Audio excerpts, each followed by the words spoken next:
भक्त के लिए महाकाल ने भस्म कर दिया काल को। महाकाल शिव की महिमा अपरंपार है। उन्हें प्रसन्न करने के लिए किसी खास प्रयास या पूजा पाठ की जरूरत नहीं होती, बल्कि सच्ची श्रद्धा और पूरे मन से किया गया प्रयास आपको भोलेनाथ की कृपा का पात्र बना सकता है। शायद यही वजह है कि अपने भक्तों के लिए महाकाल ने काल तक को भस्म कर दिया था।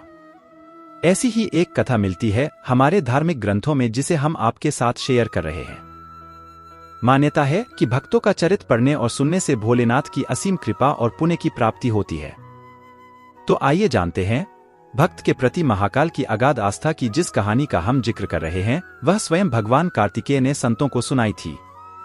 इसके अनुसार राजा श्वेतकेतु, जो कि भोलेनाथ के परम भक्त थे, उन्होंने काल को भी जीत लिया था। राजा श्वेतकेतु सदाचारी, सत्यवादी, धर्म के मार्ग पर चलने वाले शूरवीर और प्रजापालक थे। वह अत्यंत ही निष्ठा और प्रेम भाव से प्रजा का पालन और अगाध आस्था और श्रद्धा भाव से शिव भक्ति करते थे। उनके इस भक्ति भाव से महाकाल अत्यंत प्रसन्न थे। उनकी कृपा से श्वेतकेतु के राज्य के लोग दुख, दरिद्रता, अकाल मृत्यु और महामारी से अछूते थे। एक दिन जब राजा श्वेतकेतु का जीवनकाल समाप्त होने को था और वह भोलेनाथ की आराधना में लीन थे, तब चित्रगुप्त ने यमराज से कहा कि राजा श्वेतकेतु की आयु अब पूरी हो चुकी है, अब उनके प्राण हरने का समय है। तब यमराज ने अपने दूतों को आज्ञा दी कि वे जाएं और श्वेतकेतु के प्राण हर लाएं। यमदूत राजा श्वेतकेतु के पास पहुंचे तो वह शिव मंदिर में थे। दूत बाहर ही खड़े हो गए। श्वेतकेतु गहरे ध्यान में थे। बहुत देर हो गई, न श्वेतकेतु का ध्यान टूटा न यह दूत हिले। दूत बिना अपना काम किए खड़े रहे। जब वे वापस नहीं पहुंचे तो यमराज ने विलंब होते देखा तो कालदंड संभाला और खुद चल पड़े। दूतों के आने में देरी होने के चलते यमराज स्वयं ही राजा श्वेतकेतु के प्राण हरने पहुंचे, लेकिन वहां उन्होंने देखा कि वह तो महादेव की साधना में लीन है। अब तो वह सोच में पड़ गए कि इसके प्राण कैसे हरें। उन्होंने सोचा कि यह अभी पूरी तरह शिव पूजा में डूबा है। इस स्थिति में शिव पूजा का उल्लंघन नहीं किया जा सकता। तब वह भी बाहर ही खड़े हो गए। उधर जैसे ही काल को इसकी सूचना मिली तो उन्होंने तलवार निकाली और शिव मंदिर में जा घुसे। काल ने देखा कि राजा श्वेतकेतु अभी भी भगवान शिव के लिंग स्वरूप के सामने बैठे ध्यान मग्न है। वह झपटकर आगे बढ़ा और जैसे ही उसने राजा श्वेतकेतु का सिर काटने के लिए तलवार उठाई, शिव ने अपना तीसरा नेत्र खोलकर काल की ओर देखा। भोलेनाथ का तीसरा नेत्र खुलते ही काल वहीं राजा श्वेतकेतु के सामने जलकर भस्म हो गया। थोड़ी देर बाद जब राजा श्वेतकेतु का ध्यान टूटा, उन्होंने अपनी आंखें खोली तो राख में बदल चुके काल को देखा। उन्हें चिंता हुई कि यह कौन है और क्या है। श्वेतकेतु ने भगवान शिव से पूछा, हे भोलेनाथ, ये किसकी राख है? इसे किसने और क्यों जलाया? तब भोलेनाथ ने बताया कि यह काल था जो कि तुम्हारे प्राण हरने आया था। राजा श्वेतकेतु ने कहा कि हे महाकाल, यह तो आपकी ही आज्ञा से तीनों लोक में विचरता है, लोक को नियंत्रण में रखता है। इसी के भय से तो लोग पुण्य कार्य करते हैं।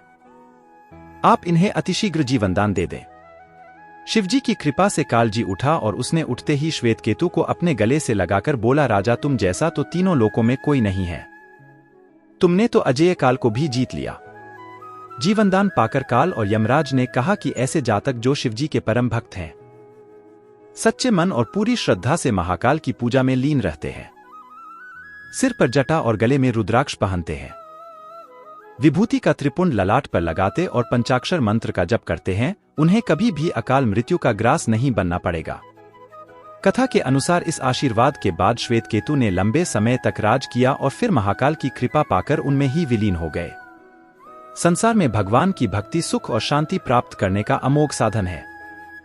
इससे उत्तम साधन और कोई नहीं है, क्योंकि भक्त को ईश्वर का आश्रय रहता है और भगवान को भक्त की चिंता रहती है। भगवान को अपने भक्त अत्यंत प्रिय हैं। वे कहते हैं, मैं सर्वथा भक्तों के अधीन हूं, मुझ में तनिक भी स्वतंत्रता नहीं है। मेरे सीधे साधे सरल भक्तों ने मेरे हृदय को अपने हाथ में कर रखा है। भक्तजन मुझसे प्यार करते हैं और मैं उनसे, इसलिए सच्चे भक्त थोड़े में ही बाजी मार लेते हैं। सत्यं शिवं सुंदरन के प्रतीक भगवान शिव भक्तों के लिए भोले और दुष्टों के लिए भाले के समान है। भोले भंडारी भगवान शंकर इतने दयालु हैं कि अपने भक्तों के कल्याण के लिए कभी नौकर बन जाते हैं तो कभी भिखारी का वेश धारण करने में भी जरा सा संकोच नहीं करते हैं। भगवान भोलेनाथ के भक्त प्रेम को दर्शाने वाली एक सुंदर कथा इस प्रकार है। प्राचीन काल में दक्षिण भारत के मीनाक्षीपुरम के राजा के दरबार में सोमदत्त नामक एक अत्यंत निपुण गायक था। राजा उसे बहुत सम्मान देते और राजसी वैभव से रखते थे। इस बात से अन्य दरबारी गायकों को सोमदत्त से बहुत ईर्ष्या होती थी। एक बार किसी दूसरे राज्य का एक प्रसिद्ध गायक इस उद्देश्य से मीनाक्षीपुरम आया कि सोमदत्त को गायन प्रतियोगिता में हराकर स्वयं राजदरबारी गायक बन जाए। वह गायक राजा से मिला। राजा ने अगले दिन का समय प्रतियोगिता के लिए निश्चित किया और घोषणा की कि जो भी गायक प्रतियोगिता में जीतेगा उसे राजदरबारी का पद दिया जाएगा और दूसरे गायक को दंड दिया जाएगा। दूसरे राज्य से आने वाले गायक की गायन कला में निपुणता की बहुत अधिक प्रसिद्धि थी। सोमदत्त भगवान शिव का अनन्य भक्त था। प्रतियोगिता में हार और दंड के भय से सोमदत्त ने पूरी रात भगवान सोमेश्वर के मंदिर में जाकर जागरण किया और कातर स्वर में प्रार्थना की, मैं जानूं तुम सद्गुण सागर अवगुण मेरे सब हरियो। किंकर की विनती सुन स्वामी सब अपराध क्षमा करियो। तुम तो सकल विश्व के स्वामी मैं हूं प्राणी संसारी। भोलेनाथ भक्त दुख गंजन भवभंजन शुभ सुखकारी। हे प्रभु, मेरी लाज और मेरा जीवन आप ही के हाथ में है, दया कर इस विपत्ति से दास को बचाइए। हे गिरीश, आपसे यही विनती है कि आप दीनानाथ और दीन बंधु हैं और मैं दीनों का सरदार हूं। बंधु का कर्तव्य है कि वह अपने संबंधी को सर्वनाश से बचाए। फिर क्या आप मेरे सारे अपराधों को क्षमा कर मुझे इस घोर विपत्ति से नहीं उबारेंगे? अवश्य उबारेंगे, अन्यथा आप अपने कर्तव्य से च्युत होंगे और आपके दीन बंधु नाम पर बट्टा लग जाएगा। सोमदत्त के कातर शब्दों से भोले भंडारी का मन पिघल गया। अगले दिन प्रातः ही भगवान शंकर फटे पुराने वस्त्रों में एक भिखारी का रूप धारण कर दूसरे राज्य से आने वाले गायक के शिविर में पहुंचे और जोर से आवाज लगाई, नारायण हरि। आगंतुक गायक ने भिखारी के पास सारंगी देखकर पूछा, क्या तुम कुछ गाना बजाना जानते हो? भिखारी ने कहा, हाँ, मैं थोड़ा बहुत गाबजा लेता हूँ। गायक ने कहा, अच्छा, कुछ सुनाओ। भिखारी का वेश धारण किए भगवान शंकर ने ऐसा दिव्य राग छेड़ा और ऐसा अनुपम वाद्य बजाया कि वैसा उस गायक ने कभी सुना न था। इससे मंत्रमुग्ध होकर गायक ने भिखारी से पूछा, तुम कौन हो? भगवान शिव बोले, मैं राजदरबारी गायक सोमदत्त का शिष्य हूँ। यह सुनकर आगंतुक गायक चकित हो गया। उसने अपने मन में सोचा कि जिसका शिष्य इतना निपुण है, उसका गुरु कैसा होगा। सोमदत्त को परास्त करना असंभव मानकर वह गायक प्रतियोगिता के पहले ही चुपचाप अपने राज्य को लौट गया। इस प्रकार सोमदत्त की राजा के दंड और अपयश से रक्षा हो गई। भोलेनाथ भगवान शिव इतने दयालु हैं कि अपने भक्त की रक्षा के लिए एक अभक्त के सामने भिखारी का रूप धारण कर नाचने गाने में भी उन्होंने संकोच नहीं किया। एक गरीब बालक था जो कि अनाथ था। एक दिन वो बालक एक संत के आश्रम में आया और बोला कि बाबा, आप सबका ध्यान रखते हैं, मेरा इस दुनिया में कोई नहीं है, तो क्या मैं यहाँ आपके आश्रम में रह सकता हूँ? बालक की बात सुनकर संत बोले, बेटा तेरा नाम क्या है? उस बालक ने कहा, मेरा कोई नाम नहीं है। तब संत ने उस बालक का नाम रामदास रखा और बोले कि अब तुम यही आश्रम में रहना। रामदास वही रहने लगा और आश्रम के सारे काम भी करने लगा। उन संत की आयु 80 वर्ष की हो चुकी थी। एक दिन वो अपने शिष्यों से बोले कि मुझे तीर्थ यात्रा पर जाना है, तुम में से कौन कौन मेरे साथ चलेगा और कौन कौन आश्रम में रुकेगा? संत की बात सुनकर सारे शिष्य बोले कि हम आपके साथ चलेंगे।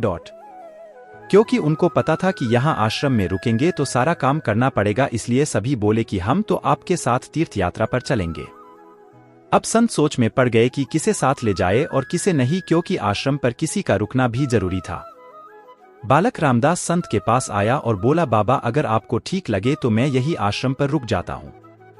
संत ने कहा, ठीक है, पर तुझे काम करना पड़ेगा। आश्रम की साफ सफाई में भले ही कमी रह जाए, पर ठाकुर जी की सेवा में कोई कमी मत रखना। रामदास ने संत से कहा कि बाबा, मुझे तो ठाकुर जी की सेवा करनी नहीं आती, आप बता दीजिए कि ठाकुर जी की सेवा कैसे करनी है, फिर मैं कर दूंगा। संत रामदास को अपने साथ मंदिर ले गए। वहां उस मंदिर में राम दरबार की झांकी थी। श्री राम जी, सीता जी, लक्ष्मण जी और हनुमान जी थे। संत ने बालक रामदास को ठाकुर जी की सेवा कैसे करनी है सब सिखा दिया। रामदास ने गुरु जी से कहा कि बाबा, मेरा इनसे रिश्ता क्या होगा ये भी बता दो, क्योंकि अगर रिश्ता पता चल जाए तो सेवा करने में आनंद आएगा। उन संत ने बालक रामदास कहा कि तू कहता था ना कि मेरा कोई नहीं है, तो आज से ये राम जी और सीता जी तेरे माता पिता है। रामदास ने साथ में खड़े लक्ष्मण जी को देखकर कहा, अच्छा बाबा, और ये जो पास में खड़े हैं वो कौन है? संत ने कहा ये तेरे चाचा जी है और हनुमान जी के लिए कहा कि ये तेरे बड़े भटिया है। रामदास सब समझ गया और फिर उनकी सेवा करने लगा। संत शिष्यों के साथ यात्रा पर चले गए। आज सेवा का पहला दिन था। रामदास ने सुबह उठकर स्नान किया, आश्रम की साफ सफाई की और भिक्षा मांगकर लाया और फिर भोजन तैयार किया। फिर भगवान को भोग लगाने के लिए मंदिर आया। रामदास ने श्री राम, सीता, लक्ष्मण और हनुमान जी आगे एक एक थाली रख दी और बोला अब पहले आप खाओ फिर मैं भी खाऊंगा। रामदास को लगा कि सच में भगवान बैठकर खाएंगे, पर बहुत देर हो गई, रोटी तो वैसी की वैसी थी। तब बालक रामदास ने सोचा नया नया रिश्ता बना है, ये तो शर्मा रहे होंगे। रामदास ने पर्दा लगा दिया, बाद में खोलकर देखा तब भी खाना वैसे का वैसा पड़ा था। अब तो रामदास रोने लगा कि मुझसे सेवा में कोई गलती हो गई, इसलिए खाना नहीं खा रहे हैं और ये नहीं खाएंगे तो मैं भी नहीं खाऊंगा और मैं भूख से मर जाऊंगा, इसलिए मैं तो अब पहाड़ से कूदकर ही मर जाऊंगा। रामदास मरने के लिए निकल जाता है। तब भगवान राम जी हनुमान जी को कहते हैं, ए हनुमान, जाओ उस बालक को लेकर आओ और बालक से कहो कि हम खाना खाने के लिए तैयार है। हनुमान जी जाते हैं और रामदास कूदने ही वाला होता है कि हनुमान जी पीछे से पकड़ लेते हैं और बोलते हैं, क्या कर रहे हो? रामदास कहता है, आप कौन? हनुमान जी कहते हैं, मैं तेरा भटिया हूं, इतनी जल्दी भूल गए? रामदास कहता है, अब आए हो, इतनी देर से वहां बोल रहा था कि खाना खा लो, तब आए नहीं, अब क्यों आ गए?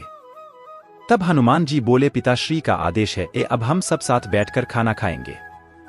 फिर राम जी, सीता जी, लक्ष्मण जी, हनुमान जी साक्षात बैठकर भोजन करते हैं। इसी तरह रामदास रोज उनकी सेवा करता और भोजन करता। सेवा करते 15 दिन हो गए। एक दिन रामदास ने सोचा, घर में 5 लोग हैं, सारा काम मैं ही अकेला करता हूँ, बाकी लोग तो दिन भर घर में आराम करते हैं। मेरे माँ बाप चाचा भाई तो कोई काम नहीं करते, सारे दिन खाते रहते हैं। मैं ऐसा नहीं चलने दूंगा। रामदास मंदिर जाता है और कहता है, पिताजी कुछ बात करनी है आपसे। राम जी कहते हैं, बोल बेटा, क्या बात है? रामदास कहता है, कि घर में मैं सबसे छोटा हूँ और मैं ही सब काम करता हूँ। अब से मैं अकेले काम नहीं करूंगा, आप सबको भी काम करना पड़ेगा। आप तो बस सारा दिन खाते रहते हो और मैं काम करता रहता हूं, अब से ऐसा नहीं होगा। राम जी कहते हैं, तो फिर बताओ बेटा, हमें क्या काम करना है? रामदास ने कहा, माता जी, सीता जी, अब से रसोई आपके हवाले, और चाचा जी, लक्ष्मण जी, आप घर की साफ सफाई करिएगा। भैया जी, हनुमान जी, शरीर से मजबूत हैं, जाकर जंगल से लकड़ियां लाएंगे।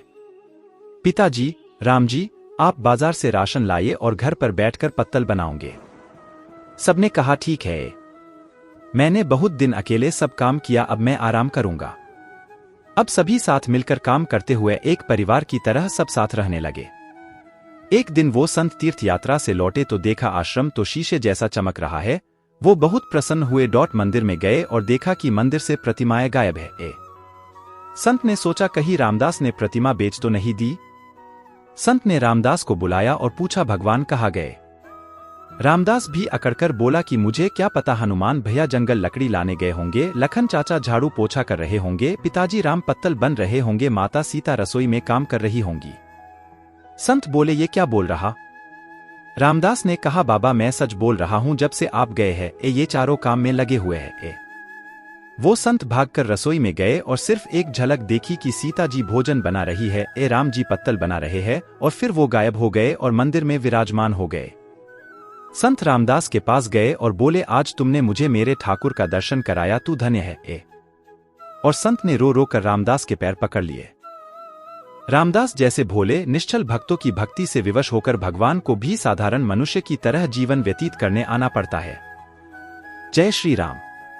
तो आज के लिए इतना ही, फिर मिलेंगे नेक्स्ट वीडियो में।